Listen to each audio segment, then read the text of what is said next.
वीर वीरमदेव राजकीय स्नातकोत्तर महाविद्यालय जालोर के यूट्यूब चैनल पर आप सभी का स्वागत है। विद्यार्थियों, इससे पहले के वीडियो में हमने शब्दालंकार के अंतर्गत अनुप्रास अलंकार, यमक अलंकार, श्लेष अलंकार के बारे में पढ़ा है। आज हम वक्रोक्ति अलंकार के बारे में बात करेंगे। जैसा कि आपको स्क्रीन पर दिख रहा है कि वक्रोक्ति अलंकार का सामान्य अर्थ ही वक्र उक्ति है। वक्र का अभिप्राय टेढ़े मेढ़े से होना है और उक्ति यानी जो कविता की पंक्ति है।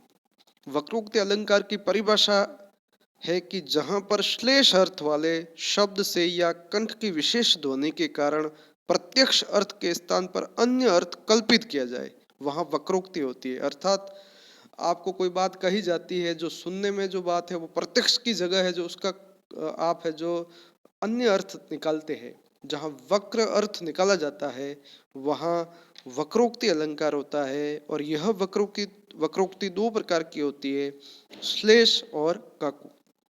यहाँ हम एक उदाहरण के माध्यम से समझते हैं। एक उदाहरण है कि मैं सुकुमारी नाथ जोगी, तुम ही उचित तप मोकह भोगू।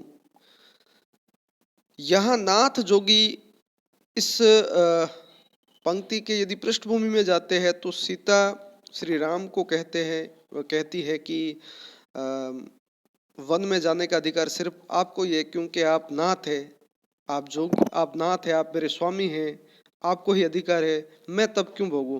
अर्थात यह जो बात है वो एक प्रकार से व्यंग्य तरीके से कही जा रही है, या उसका जो अर्थ है वो वक्र या टेढ़ा निकाला जाता है। यहाँ काकू वक्रोक्ति है। काकू वक्रोक्ति का अभिप्राय होता है कि जहां पर कंठ ध्वनि की विशेषता के कारण दूसरा अर्थ ध्वनित होता है। शब्दालंकार के अंतर्गत शब्द में चमत्कार निहित होता है, जबकि अर्थालंकार में किसी शब्द विशेष के कारण चमत्कार नहीं रहता। उसके स्थान पर यदि उसका समान अर्थ दूसरा शब्द रख दिया जाए तो भी अलंकार बना रहेगा, क्योंकि यह जो चमत्कार है वो अर्थगत होता है। अर्थ में चमत्कार होने के कारण ही इन अलंकारों को अर्थालंकार कहा जाता है। और यह जो आधार है, यह चमत्कार किन आधारों पे होता है? प्रमुख जो आधार है वो या तो समानता है, विरोध, क्रम, कारण कार्य संबंध या निषेध है, या कोई गूढ़ अर्थ प्रतीत होता है। तो इन तमाम आधारों पर वहां पंक्ति में अर्थालंकार होता है। अर्थालंकार में जो प्रसिद्ध और लोकप्रिय अलंकार है, उपमा, उत्प्रेक्षा, रूपक, संदेश, प्रतीप, विषम, विरोधाभास, असंगति, यथासंख्य, तद्भव, काव्यलिंग, विभावना, अतिशयोक्ति इत्यादि ये जो अलंकार है वो अर्थालंकार की श्रेणी में आते हैं। अर्थालंकारों के अंतर्गत सबसे जो प्रसिद्ध अलंकार है वो है उपमा अलंकार। अलंकारों में उपमा अलंकार प्रसिद्ध, लोकप्रिय और प्रचलित अलंकार है, और अलंकारों में उपमा का प्रधान महत्व है।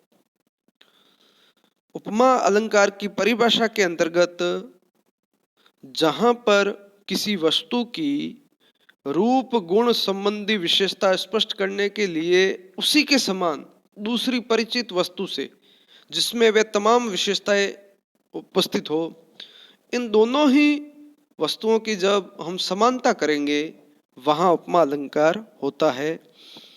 और दोनों ही वस्तुओं में उपमेय उपमान का संबंध होता है। विद्यार्थियों, उपमा अलंकार परीक्षा की दृष्टि से अत्यंत ही महत्वपूर्ण अलंकार है। चाहे विश्वविद्यालय का पाठ्यक्रम हो अथवा हिंदी से संबंधित किसी भी प्रतियोगी परीक्षा में उपमा अलंकार से संबंधित प्रश्न प्रायः पूछे जाते हैं। उपमा के 4 अंग होते हैं: उपमेय, उपमान, वाचक शब्द और धर्म गुण। यह हम सामान्य सा परिचय पढ़ते हैं। उपमेय किसे कहते हैं? जिस वस्तु या पदार्थ की समता की जाती है या उपमा दी जाती है वह उपमेय कहलाता है। और जिससे समता की जाती है वो उपमान कहलाता है। उपमेय और उपमान की समता प्रकट करने वाले जो शब्द है, मतलब ऐसे कौन से शब्द है जो उपमेय और उपमान में समान है, वो वाचक शब्द कहलाते हैं। उपमेय और उपमान में जो रूप गुण कर्म का जो साम्य दिखाया जाता है, किससे दिखाया जाता है समानता, वो उसका धर्म गुण माना जाएगा। तो उपमेय, उपमान, वाचक और धर्म, ये चारों ही उपमा के अंग माने जाते हैं। अब हम उपमा अलंकार का एक उदाहरण देखते हैं। उदाहरण से उपमा अलंकार के चारों अंग स्पष्ट करते हैं। उपमा अलंकार का एक प्रचलित उदाहरण है पीपर पात सरिस मन डोला। अब यह जो प्रस्तुत पंक्ति है, इस पंक्ति में जो मन है, पीपर पात सरिस मन डोला, मन उपमेय है और पीपर पात उपमान है। और उपमेय और उपमान की समता प्रकट करने वाला जो शब्द है वो है पीपर पात, उपमान हो गया। सरिस, जो सरिस शब्द है वो वाचक शब्द हो जाएगा। और जो डोले, डोलना, ये इनका धर्म गुण है।